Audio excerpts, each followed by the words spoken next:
राजस्थान के जयपुर में सुखदेव सिंह गोगामेडी हत्याकांड में लॉरेंस बिश्नोई गैंग से पुरानी अदावत होने की बात सामने आई है। दरअसल बिश्नोई गैंग गोगामेडी को लंबे समय से अपना दुश्मन मानता था। गैंग के बड़े लीडर संपत नेहरा ने पहले ही धमकी में ये साफ कर दिया था कि गोगामेडी की हत्या होगी। दरअसल इस गैंग को ये लग रहा था कि गोगामेडी दूसरे गैंग के गैंगस्टर्स की मदद करते हैं। राजस्थान में लॉरेंस बिश्नोई गैंग के अलावा भी कई और गैंग अपराध को अंजाम दे रहे हैं। गैंग्स में अक्सर खूनी गैंगवार की खबरें आती रहती हैं और जब भी किसी गैंग को लगता है कि उनके विरोधी गैंग को कोई सपोर्ट कर रहा है तो ये उसे अपना दुश्मन मान लेते हैं और यही हुआ सुखदेव सिंह गोगामेडी के केस में। सुखदेव सिंह का विवादों से पुराना नाता रहा है। उन पर विभिन्न थानों में 35 केस दर्ज हैं। सुखदेव सिंह गुर्जर समाज पे भी प्रतिकूल टिप्पणियां कर सुर्खियों में रहते हैं। गैंगस्टर आनंदपाल की मौत के बाद ही सुखदेव सिंह गोगामेडी की हत्या की कहानी लिखी गई थी। बता दें, आनंदपाल सिंह और बिश्नोई गैंग के बीच पुरानी दुश्मनी थी। बिश्नोई गैंग को आनंदपाल सिंह और सुखदेव सिंह की दोस्ती पसंद नहीं थी। आनंदपाल की हत्या के बाद कई ऐसी चीजें हुई जिसने दुश्मनी की लकीर को और खींच दिया। परिणाम ये हुआ कि मौका मिलते ही सुखदेव सिंह की हत्या कर दी गई।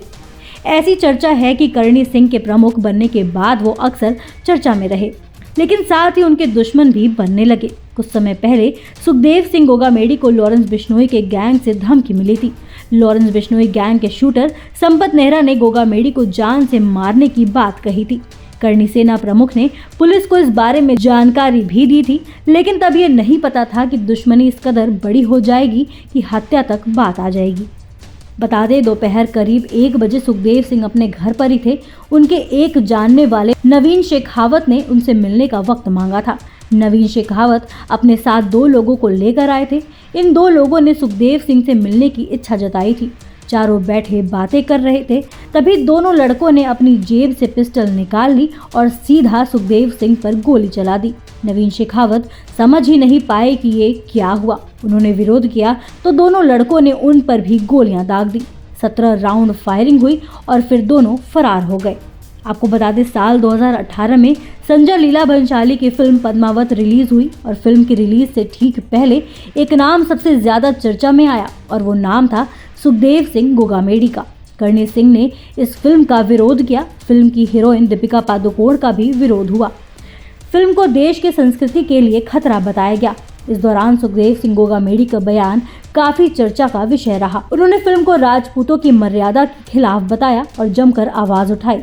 इतना ही नहीं, फिल्म के निर्देशक संजय लीला भंसाली को गोगामेडी ने फिल्म के सेट पर जाकर थप्पड़ तक जड़ दिया था। उस वक्त गोगामेडी करणी सेना के प्रमुख तो नहीं थे, लेकिन इस एपिसोड ने उन्हें चर्चा में जरूर ला दिया। वहीं साल 2019 में मध्य प्रदेश के इंदौर में हुए एक आंदोलन के दौरान भी गोगामेडी का नाम काफी चर्चित रहा। ये आंदोलन सवर्णों को 10% रिजर्वेशन की मांग को लेकर था। हालांकि बाद में वो करणी सेना से अलग हो गए और 2021 में उन्होंने राष्ट्रीय राजपूत करणी सेना के नाम से एक अलग दल बनाया। देश की संस्कृति को बचाने के नाम पर लोगों को अपने साथ जोड़ा।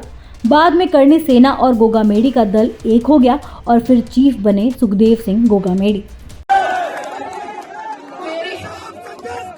हम तुम्हारे साथ हैं, हम तुम्हारे साथ हैं, हम तुम्हारे साथ हैं। जब तक हमारी मांग पूरी ना हो आप लोगों को ही लड़ना नहीं होगा। ये वादा करिए आप लोग मुझसे कि जब तक उनका एनकाउंटर नहीं हो जाता आप हिलोगे नहीं। और कल भी राजस्थान को बंद रखना है और पूरे भारत के राजपूतों आह्वान करती है, आपकी ये बेटी, आपकी ये बहन, प्लीज ज्यादा से ज्यादा संख्या में आइए। आज सुखदेव सिंह उनका निशाना बना है, कल आप में से या मेरे में से भी बढ़ सकता है। इसलिए आज नहीं तो कभी नहीं। सारी कौम है, सारी कौम है, सारी कौम है। ऐसी ही देश दुनिया की तमाम अपडेट्स के लिए देखते रहें समय डिजिटल। वीडियो को लाइक करें, दोस्तों के साथ शेयर करें और चैनल को सब्सक्राइब करना बिल्कुल ना भूलें।